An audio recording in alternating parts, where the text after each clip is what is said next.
ദൈവത്തിരുന്ന മഹത്വപ്പെടുമാറാകട്ടെ.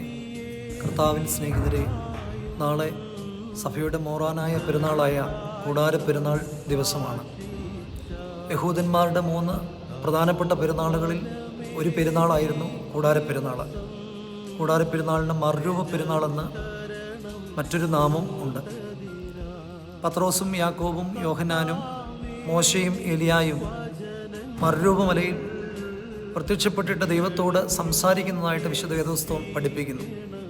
നമ്മുടെ കർത്താവും പത്രോസും യാക്കോബും യോഹന്നാനും കൂടെ പ്രാർത്ഥിപ്പാനായിട്ട് അവിടെ വരികയും അവിടെ നൂറ്റാണ്ടുകൾക്ക് മുമ്പ് മരിച്ചുപോയ മോശയും ഏലിയായും നൂറ്റാണ്ടുകൾക്ക് ശേഷം മർരൂപമലയിൽ പ്രത്യക്ഷപ്പെടുന്നുണ്ട്.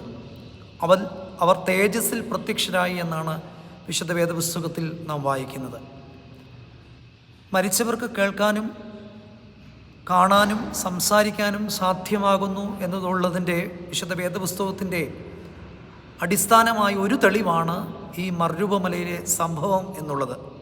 കാരണം നൂറ്റാണ്ടുകൾക്ക് മുമ്പ് മരിച്ചുപോയ മോശയും ഏലിയായും അവിടെ പ്രത്യക്ഷപ്പെടുന്നു, അവിടുന്ന് സംസാരിക്കുന്നതായിട്ട് വിശുദ്ധ തിരുവചന വേദഭാഗം പഠിപ്പിക്കുന്നു.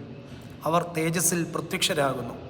അവരുടെ സൂര്യനെ പോലെ അവരുടെ മുഖം അവിടുന്ന് പ്രശോഭിപ്പിക്കുന്നു എന്നാണ് അവിടെ കാണുന്നത്.